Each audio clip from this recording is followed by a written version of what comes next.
इसका प्रैक्टिकल 4 देखेंगे जो फंक्शंस पे। और फंक्शंस क्या रहते हैं? फंक्शंस जो भी एक हमारा वेरिएबल रहता है जिसके आगे राउंड ब्रैकेट्स लगे हुए रहते हैं उसे हम फंक्शंस बोलते हैं। अब फंक्शंस हम क्यों यूज करते हैं?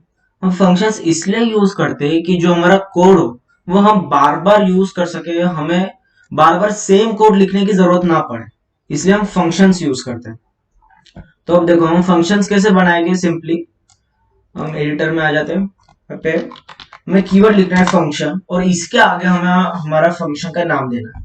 जैसे मैं दे देता हूं एग्जाम्पल, इसमें मैं दे देता हूं, ये हमारे राउंड ब्रैकेट्स मैंने दे दिए। अब इसके में क्या करना है, इसके अंदर मुझे एक कोड लिखना है। जैसे मैं लिख देता हूं अलर्ट हेलो।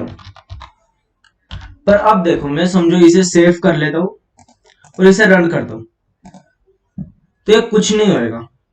देखो कुछ नहीं हुआ, पर हमने अलर्ट बॉक्स डाला था, अलर्ट बॉक्स आया नहीं। क्यों? क्योंकि ये जो फंक्शन रहता है ये अपने आप रन नहीं होता है, हमें इसे कॉल करना पड़ता है तब जाके ये रन होता है। तो इसे कॉल कैसे करते हैं? सिंपली जिस नाम से फंक्शन बना है उसे सिर्फ हमें राइट डाउन करना है एग्जाम्पल, और इसके आगे हमें इसके राउंड ब्रैकेट्स देना है सिंपली। अब इसको सेव करके रन करेंगे हम। देखो हेलो क्यों आया? ये अलर्ट बॉक्स हमने कहां पे लिखा था? हमने इसके अंदर लिखा था, फंक्शन के अंदर हमने अलर्ट बॉक्स लिखा था, तब जाके ये रन हुआ। ये सिंपली था फंक्शन। तो इस प्रैक्टिकल में ये बहुत शॉर्ट है, इतना ही है। हम नेक्स्ट अब इसके क्वेश्चन आंसर्स देख लेते हैं। ये क्वेश्चन आंसर्स आपको इसमें मिल जाएगा, नीचे में लिंक दे दूंगा डिस्क्रिप्शन में, उसमें रहेगा। तो यहाँ पे फर्स्ट क्या है, एक्सप्लेन फंक्शन विथ पैरामीटर्स। अब कुछ कुछ फंक्शंस ऐसे रहते हैं, अब जैसे पैरामीटर फंक्शन बता देता हूं मैं। फंक्शन पैरा फंक्शन, मैंने सिंपली नेम नहीं दिया पैरा फंक्शन, और इसमें मैं दो वेरिएबल्स पास कर देता हूं, समझो a कॉमा b, और मैं इसमें दे देता हूं एडिशन करना है मुझे, समझो। तो मैं क्या बोलूंगा, एक var c क्रिएट करूंगा, उसमें मैं a प्लस b कर दूंगा और ये अलर्ट बॉक्स से डिस्प्ले कर दूंगा आंसर इज सी टर्मिनेशन। और अब इसे कॉल करूंगा पैरा फंक्शन। अब देखो पैरामीटर फंक्शन क्या रहता है, जिस फंक्शन में हम इसे दो वेरिएबल्स, ये जो ब्रैकेट्स रहते हैं ना राउंड ब्रैकेट्स, इनके अंदर जो भी हम पास करते हैं इसे हम पैरामीटर फंक्शन बोलते हैं। तो इसको कॉल करते वक्त भी हमें कुछ वैल्यूज देनी पड़ती है। अब a और b क्या है, एक सिंपली एक वेरिएबल है, तो इनमें मैं दे देता हूं 10, 20। तो सिंपली क्या होगा, मैंने ये जो फंक्शन है इसको बोला ये जो 10 है a में स्टोर कर दो, 20 b में स्टोर कर दो, और फिर इनकी एडिशन करो। अब इसे सेव करते और इसे ब्राउजर में ओपन करते। ओके कुछ नहीं हुआ, मतलब कुछ तो एरर है। फंक्शन पैरा फंक्शन, हम शायद से यहाँ पे वैर देना पड़ेगा, नहीं वैर नहीं देते हम।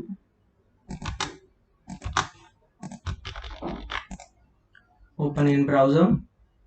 ओके तो कुछ एरर्स रहे तो हम इसके कंसोल इसमें देख सकते हैं। ओके देखो unquote reference para function is not defined at XML. तो यहाँ पे जो हमारा जो कंसोल रहता है ये कैसे ओपन करना, सिंपली राइट क्लिक और इंस्पेक्ट पे, तो जो भी एरर्स रहते हैं वो यहाँ पे दिख जाते हैं। तो हमारा क्या दिख रहा है, para function is not defined. तो ऐसा क्यों आ रहा है, देखो पैरा फंक्शन। ओके हमने देखो यहाँ पे एन यूज किया, हमने यहाँ पे एन देना रहेगा, एक शॉर्ट एरर था। अब वापस ब्राउजर में आ जाते और रिफ्रेश कर दे, देखो आंसर इज 30 आ गया। तो ये था हमारा पैरामीटर फंक्शन। अब लोकल वेरिएबल और ग्लोबल वेरिएबल क्या है, इसका आपको डिफरेंशिएट मिल जाएगा नीचे। अब ये write a program to display even and odd number using function. तो ये देखो ये हमने क्या किया, सिंपली HTML बना लिया, मैं ये एक्सप्लेन कर दिया था मैंने पहले। यहाँ पे हमने एक हेडिंग ले लिए h1 यूज करके, डिस्प्ले मतलब टाइटल दे दिया यहाँ पे, फिर एक div टैग लिया है आईडी काउंट करके, और फिर यहाँ पे स्क्रिप्ट दिया है, फिर उसके नीचे स्क्रिप्ट में अब देखो हमने क्या किया, यहाँ पे एक वेरिएबल इनिशियलाइज किया है इनपुट लेने के लिए, प्रॉम्प्ट बॉक्स से हमने इनपुट दिया है। अब और इवन फंक्शन में हमने पैरामीटर फंक्शन देखा था, वो यूज करके हमने यहाँ पे एक पैरामीटर दे दिया और सिंपली उस पैरामीटर को हमने यहाँ पे चेक कर दिया इवन है या ऑड। अब देखो जैसे हमने चेक किया, हमने प्रॉपर्टी यूज की document dot get element by ID count dot inner HTML। अब देखो हमने ये ऐसा क्यों किया है, हमने देखो यहाँ पे एक डिव क्रिएट किया है, उसको आईडी हमने दिया है CONT। वही हमने स्क्रिप्ट में किया है कि gate element by ID CONT, मतलब इस एलिमेंट को डिव एलिमेंट को असेस करो और इसके इनर HTML में क्या लिख दो, मेस, मतलब अपना मैसेज लिख दो, क्या, नंबर प्लस इस इवन नंबर या इस ऑड नंबर। तो मैं इसे रन करके दिखा देता हूँ। देखो एंटर अ नंबर में 12 कर देता हूँ, 12 इज अ इवन नंबर। इसको रीरन कर लेते हैं, इसको 11 कर देते हैं, 11 इज अ ऑड नंबर। ये सिंपली हमने क्या किया, फंक्शन यूज करके इवन ऑड का प्रोग्राम किया। अब नेक्स्ट हमारा प्रोग्राम क्या है, write a program to display prime number using function. तो प्राइम नंबर क्या रहता है, बेसिकली जो भी नंबर वो खुद से डिवाइड हो रहा है और 1 से, उसको हम प्राइम नंबर बोलेंगे। तो अब देखो प्राइम नंबर का ओके ये वाला है, इसमें भी हमने सेम किया, वही डिव लिया है, सिर्फ हमने हेडिंग चेंज कर दी है। अब स्क्रिप्ट फाइल में हमने क्या लिखा है, देखो प्रॉम्प्ट बॉक्स से हमने इनपुट ले लिया, फिर फंक्शन प्राइम, यहाँ पे हमने नंबर दे दिया, जैसे पैरामीटर फंक्शन हमने यूज किया था ना वैसे। अब हमने क्या किया, हमें काउंट करना है कि वो कितने नंबर से डिवाइड हो रहा है। तो हमने उसके लिए यहाँ पे काउंटर ले लिया है, काउंट करके, फिर एक फॉर लूप लिया है, उसमें हम देख रहे हैं हमने स्टार्ट 1 से किया है और कहां तक जा रहे हैं, lesser than equal to number, जो भी नंबर रहेगा वहां तक, और आए प्लस प्लस। तो इफ नंबर डिवाइड आए, मतलब नंबर को हम ये जो लूप वेरिएबल है इससे डिवाइड करें और आंसर 0 आएगा, तो जो हमारा काउंटर रहेगा वो इंक्रीमेंट करेगा। मतलब क्या, समझो नंबर से कोई भी चीज डिवाइड हो रही है और रिमाइंडर कंप्लीट 0 आ रहा है, तो उस सिचुएशन में हम काउंटर इंक्रीमेंट कर देंगे।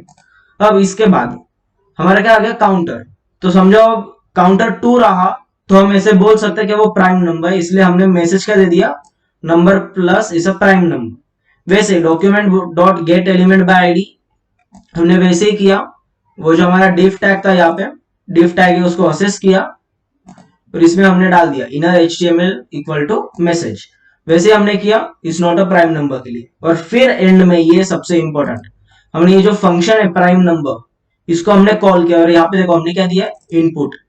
इनपुट में क्या स्टोर है, अपना जो हमने नंबर लिया प्रॉम्प्ट बॉक्स से वो स्टोर है, हमने वो यहाँ पे दे दिया, तो वो नंबर जाके नंबर में स्टोर हो जाएगा यहाँ पे, और फिर वो सब कंपैरिजन ऐसे होएगा। हम इसे रन कर लेते हैं, ओपन इन ब्राउजर, नंबर मैं दे देता हूँ 2, okay 2 is a prime number, वही रीरन करता हूँ और 12 दे देता हूँ। तो देखो 12 is not a prime number,